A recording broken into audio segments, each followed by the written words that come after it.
right. Good morning, good afternoon, depending where you are. Happy Wednesday. Thank you so much for joining us on our Winners Wednesday episode. I am very, very excited to have our good friend Kaleb Wright all the way from Tulsa, Oklahoma. Good morning, Kaleb. Good morning. Glad to be here. You've always just got such a great personality on video. Um, I'd argue if I could. I would argue if I could. It, it is a skill I probably had to develop or didn't have to develop. So yeah, to be determined on that one. That's awesome. Well, for those of you that are watching, please stick around because we're going to dive in to how Kaleb has built his business, which, by the way, he does extremely well on TikTok. So if you're interested in learning about how to grow your business on social media, you definitely want to stick around. Kaleb, as I know, we've known you, as I mentioned, we've known you for about a year now. Always looks like you have something going on, whether it's selling a grocery store or a church or houses. I mean, I can't even keep up with you at this point. But let's take it a step back because I know that you're actually a world record holder as well. Kind of tell us how you transitioned. How did you get into real estate from being, this world record holder? I mean, that's not every day you get to hear that. Not every day. So I traveled with a group called the Power Team in 2014. 15, 16, so about 2 years, just under 2 years full time. And for those of you who don't know who the Power Team is, it's like a group of strongmen. They go into schools, they do school assemblies, they do nighttime events at churches, and they do these like incredible feats of strength, like breaking baseball bats, ripping phone books, bending frying pans, driving their arms and elbows through massive walls of concrete. Like, it's incredible. It's awesome stuff. So I did that for 2 years full time, set a world record it's called the composite record. It's been a while since I've done this. And so I broke 5 baseball bats, bent 5 frying pans, and ripped 5 2,000-page phone books, and the baseball bats were Louisville Slugger baseball bats. Snapped them in 2, broke them, all that stuff. Rolled up the frying pan, so it was a full frying pan. Rolled it up to where I actually have one here. I'll show you. Of course you do. This was from my world record here. So it looks like this. You take a full frying pan. Oh my gosh. Turn it into that. You got to be able to fit a watch around the edge of that. But oh my gosh, yeah, I can. So this is actually the pan. The reason why I have this is one of the pans that I did the world record with. So I kept that. I don't often keep items, but I kept that one though. So oh my gosh, that's amazing. Did that? I want to stay on your good side, is what you're saying. Everyone does, yes. But so I did that for a number of years, and my dad, we have a screen printing embroidery company that I've helped run for a good while. And gosh, I think 2019, I was like, I had a little extra free time, and I said, what can I do that can help me a little bit with my personality? I'd slowed down on the Power Team, not going out as much. It takes a toll on your body. I bet. So I said, I came across real estate, and I was like, yeah, I didn't know anything about it. I just said, I want to do real estate. Sounds like something I could have fun at. So did that in 2019, got licensed. And then, of course, 2020 happened, and we all got busy and crazy stuff. And it was awesome. I feel like I jumped in right. I did have enough transactions, though, of like knowing what it's like to come in under budget or under list price and ask for things and still get a deal done. So yeah, I've had a little experience with that too, though. A little different now, isn't it? Mm-hmm. That's awesome. So tell me how, being a world record holder is, I'm sure, I mean, it's going to take a lot of dedication and really a craft. So how have you used that experience into real estate? I mean, what has been the key to your success? I mean, I kind of do stuff that probably most people wouldn't. Like, I have a pretty large footprint in the state. I mean, I've sold stuff. I live about 30 minutes outside of Tulsa. So most of my stuff is minimum of a 30-minute to an hour drive anyway. but I've gone, gosh, I've sold things this year down by Broken Bow, all the way, Oh, to wow. Poto, to Oklahoma City, Bartlesville. Just, I mean, you name it. I pretty much will go. I'll track down the business wherever um, it is. So I don't know. I feel like, and not that most people aren't willing to do that, but I think there's a large percentage of people who just like, I don't want to get outside of my my mile radius, which is fine. I mean, that's to each their own. But I usually I'll go track it down. I'll go run after it. That's awesome. I love it. And as I mentioned earlier, I watch your TikTok and I've seen you sell grocery stores and churches and just very different properties, if you will. And it's always fun to see. And I see the following that you have. So would you say TikTok has been a big part of your business, or what has been the number one key to your success in a short time? Yeah, I mean, TikTok has, in 2020, I feel like it's everything's been different. To be honest with you,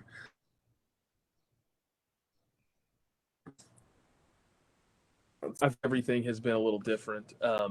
Like 2020, Facebook lead ads were a thing. I know, when I was with my different brokerage in 2020, I know I was the first one out of that company to close a Facebook lead ad Wow. transaction, right? Like to actually get one, run the Facebook ad and close it, because they had come out with a new platform. It's like, okay, that was great in 2020. Well, 2021, I did this TikTok video out in Drumright, Oklahoma. Uh, that was 15 seconds on a house that had been, oh gosh, it was a 3 acres, almost a 3,000 square foot house, that needed a lot of repair, and it was a Mm. foreclosure, and it was for sale for 119,000. And I just like did a 15-second video. 350,000 people thought it was great. And I said, "Oh my gosh, this is crazy!" I started reading the comments, and there were people saying, "Hey, I'm really interested in this. How do I reach out?" And I realized, oh, this is a real deal, and it's turned into probably a quarter of my business, Really? I would say. Wow. And you'd mentioned like schools and churches and grocery stores. Um, I I would say like the school, right? I did this, and I knew it was kind of cool, right? There's not a lot of schools, 18,000 square feet for. They were asking 297,000. This particular property had set on the market for um, a good while, right? Like probably a year, 2 years, maybe. They were under Mm. contract for a little while on it. Didn't get done, but I did a video, and now I think 1.4 million people have seen this school. I did a video, and in 4 days had it under contract. So it's Really? a very powerful tool to utilize. Not everybody does it the same. And I mean, it's TikTok algorithms are weird. I couldn't tell you. There's some things I think this is going to be great. This is going to go huge, and then it doesn't, right? Right. So you never know what it is. But I'm just I try to be in there as much as I can, and just living in the comment section, trying to drum up business, because at the end of the day, that's kind of what I'm doing it for. So, but it is a lot of fun. I enjoy it. It's great. It's turned into something I didn't ever think would be a thing. Well, I didn't But realize that you've only been doing it a little over a year, it sounds like. And so your yeah, I first did. story I did went, my first video in uh, end of February, 2021. Was my first video. wow. I mean, that's incredible. And like I said, I see your stuff and, consistently you get a lot of likes and comments. So, Sarah actually asked a great question here. Which side of the business do you enjoy more, buying or selling? Hey guys, if you're watching this, feel free to post some comments and we'll try to get to your questions. Personally, I enjoy the buyer side. It is, to me, more enjoyable.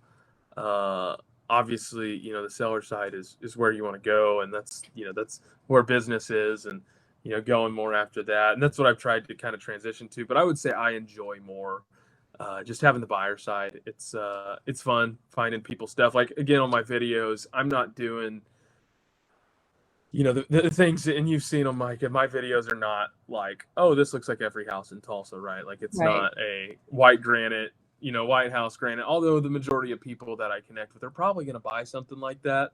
Hmm. What gets people interested is, you know, I show some crazy stuff, right? A lot of character.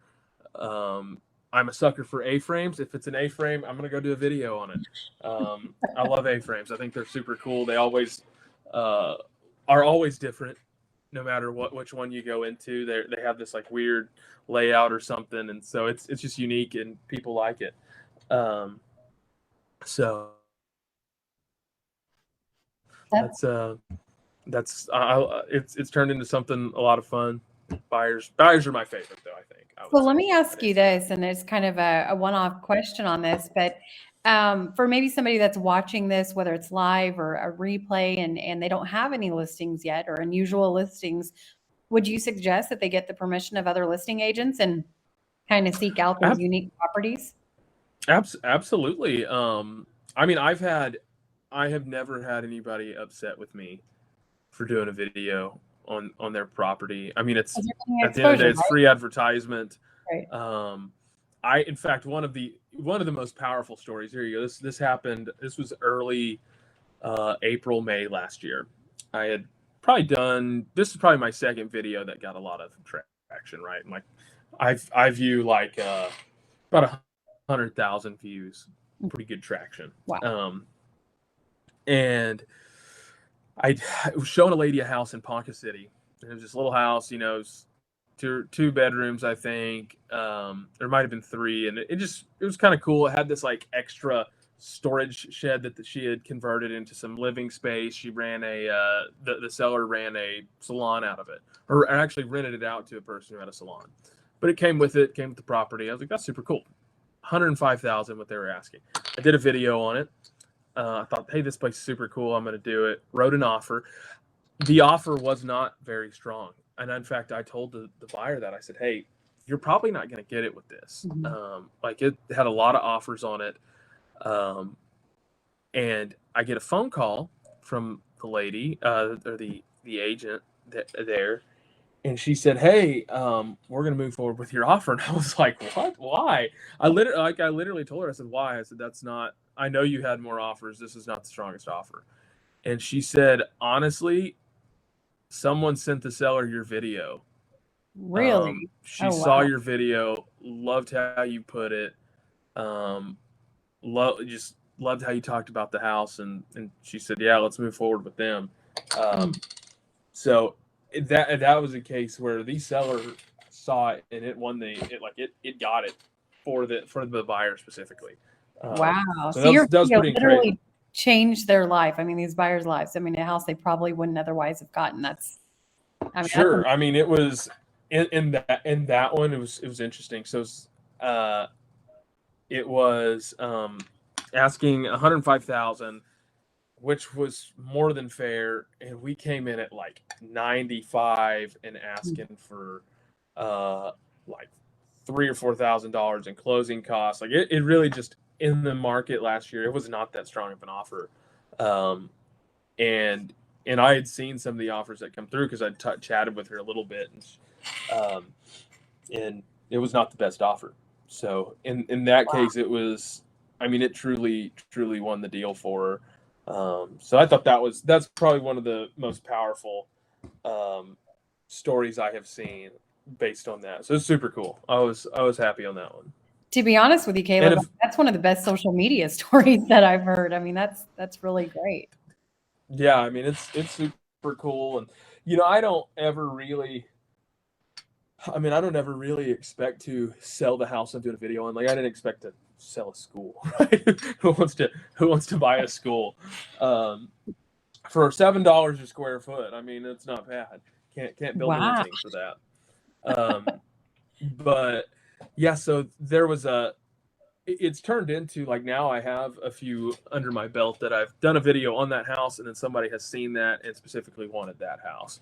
So Hmm. that's something that I really didn't count on. That's happened a few times. So Interesting. super So cool you're stuff. really just doing it for the exposure to build your personal brand. So you mentioned at the very beginning of this your previous brokerage. So obviously now you're partnered with us here at EXP, and I think this is your second brokerage. Obviously, you were doing extremely well at your previous brokerage. So what made you make that transition over to EXP?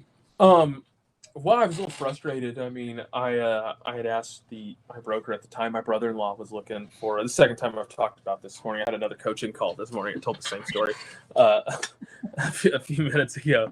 I My brother-in-law and sister-in-law were looking for a house in Edmond, and I was like, "Hey," I said, "All right." At that point, this was last year sometime, and I had done enough business where I was like, I can afford to go pay another. Um, MLS fee, all that stuff. And so I called him. I said, "Hey, what do I need to do to get into Oklahoma City?" And I had heard about EXP at this point too, and so kind of knew that, hey, cloud brokerage, I can be in anything. If I want to pay for it, I can be in any MLS I want to be in. So I knew that was an option. And when I asked my broker at the time, I was like, "Hey, I want to get into Oklahoma City. Who do I need to do to, what do I need to do here to pay for it?" And he goes, "Oh, we just roundabout just said we really just refer that business." And I was like, "I don't want to refer that business. I want to go work it. Like it's where I live is not that far from Edmond, Oklahoma City. I'm within an hour and a half. I'm very centrally located." And I was like, "No, I want to work that." So again, like I said, I want to go track down business. I want to go work business. I want to sell houses. So that is what I was like, okay, I'm gonna switch over somewhere where I can be in multiple different places at once. Like I'm not going into an office anyway.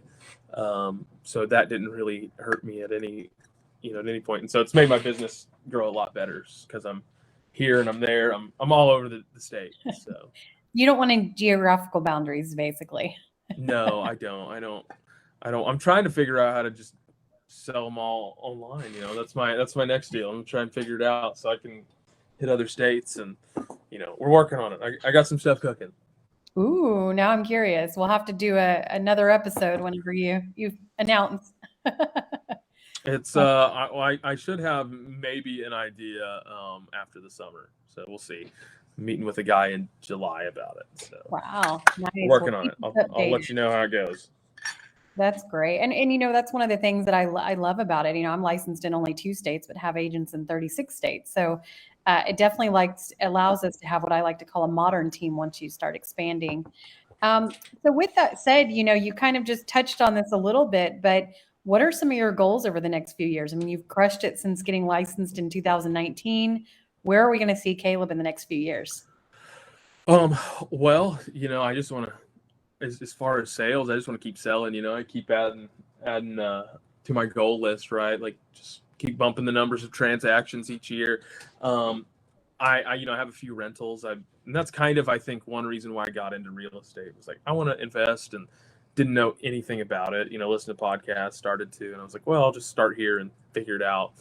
So since then, I've gotten, in the last year, I've gotten 3 rental properties, trying to figure that out because that's being a landlord is interesting. It's fun dealing with all the stuff. I've been somewhat lucky, I think, so far. Like I had to kick one out, which was not that bad. I was kind of creative with them. I was always polite.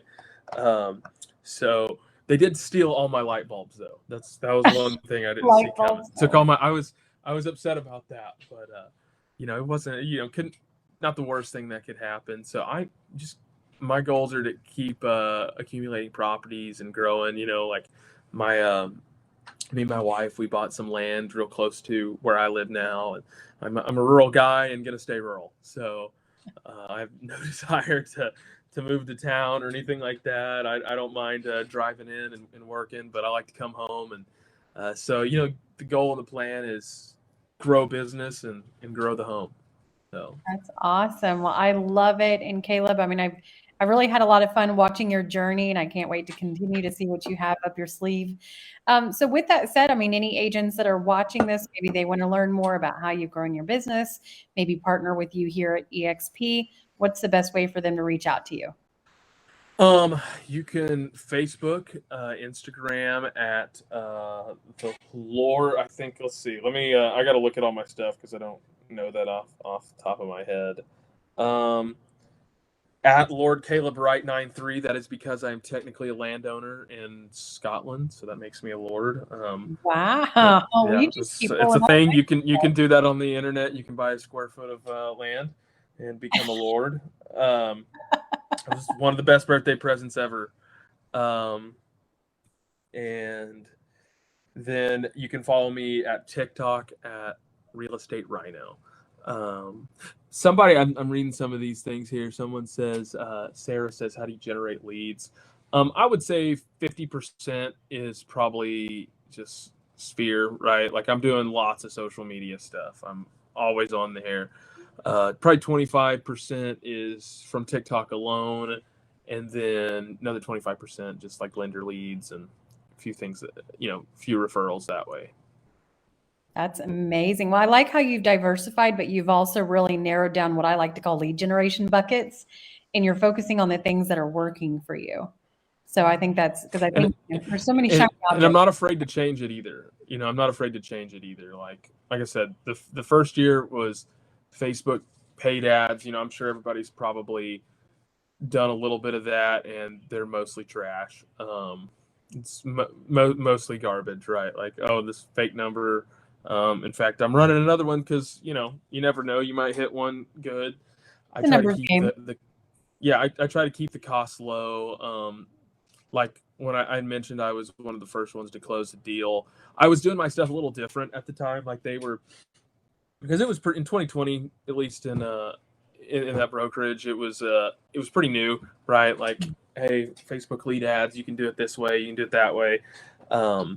They were telling people like run 7 days, like minimum $5 a day budget type of thing, and I was like, well, I don't really want to do that. I think 7 days is too long. And I was doing like $9 campaigns total. Wow. Like $3 a day, 3 days only.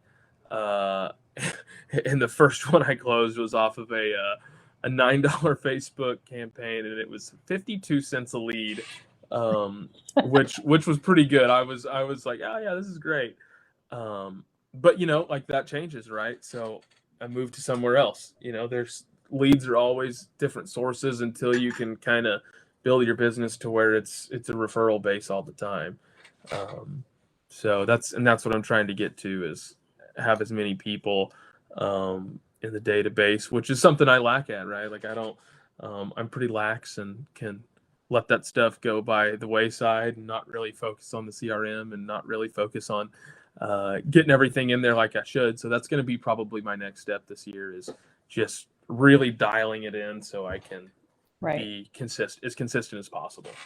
We might, next conversation we might talk about an admin to kind of help you do that, because I've been a lone wolf the whole time, figuring it out. So right. Well, and that's always one of the difficulties, I think, in real estate in general, is you have to start out as a lone wolf and really build your business. But at some point, you're going to have to leverage, right? Otherwise, stuff starts falling through the cracks. So, sure. I had a transaction coordinator early part of last year, and I liked it. When I moved to EXP, I tried to bring her on, and I just think her learning curve was too much. But to be honest with you, though, like now I've kind of settled in and learned stuff. I like to know where my transaction is, because I keep a board, right? And I'm sure everybody has some kind of organization management, and I've changed mine up, right? Like I used to have, when I first started it, I had like name, address. I had a like the name of the buyer, the address of the house that we were under contract. I had the inspection date, and then I had a appraisal date, and then I had a close date and a price. Well, since then, I've realized there's a couple things that aren't really necessary on there. So, like, you never know when an appraisal date's coming down anymore. Right. So I was like, well, let's get rid of that. And inspection date, I usually get them so fast it's unnecessary to put that on there. So I've since like changed it up to like when I've entered it into Sky Slope, I have a checkbox, and then when it's a broker approved, right? So I know that this transaction is completely done when both those boxes are checked. So I don't know. That's my organization. It's probably pretty simple, and rudimentary, but I can. It's at a glance, right? Like I don't have to log into anything, see where I'm at. I can look at it, like, oh crap, I got to do this right now, Right. and so it doesn't get.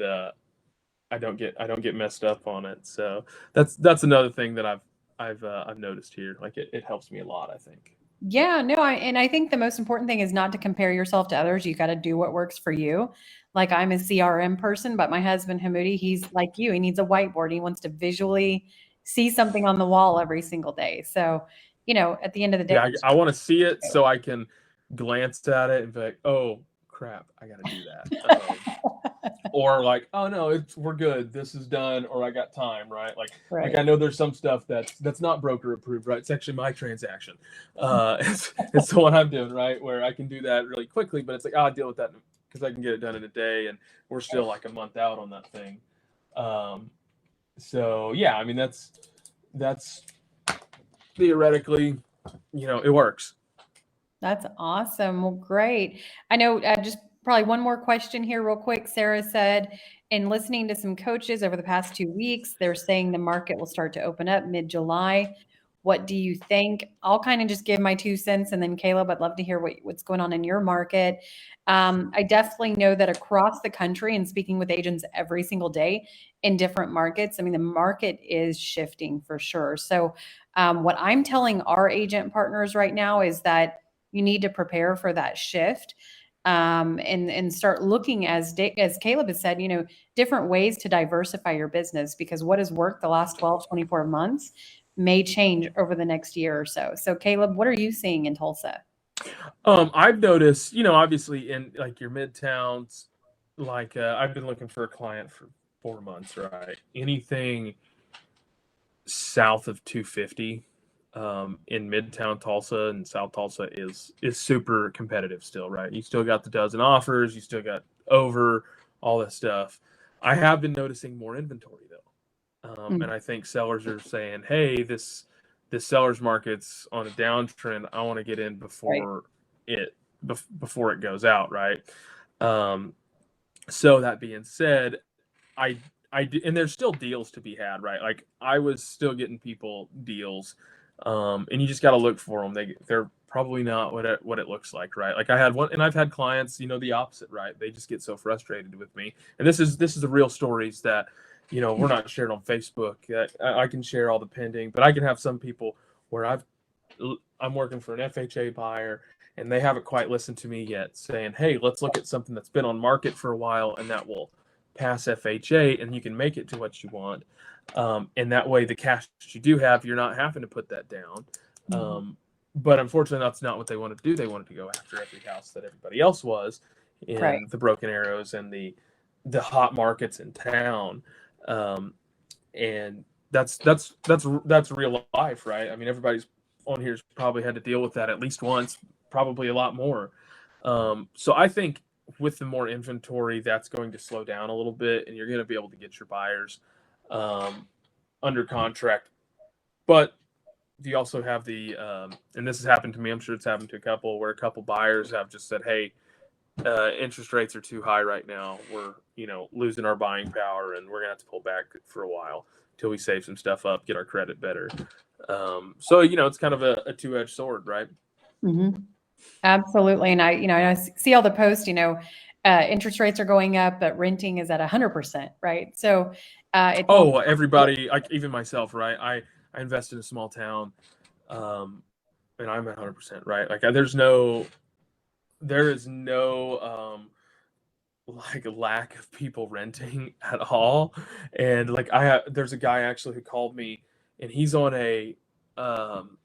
he's moving to Oklahoma City for like a short period, like a year, right? He's like, I think I just want to rent. And I was like, the people I know are full.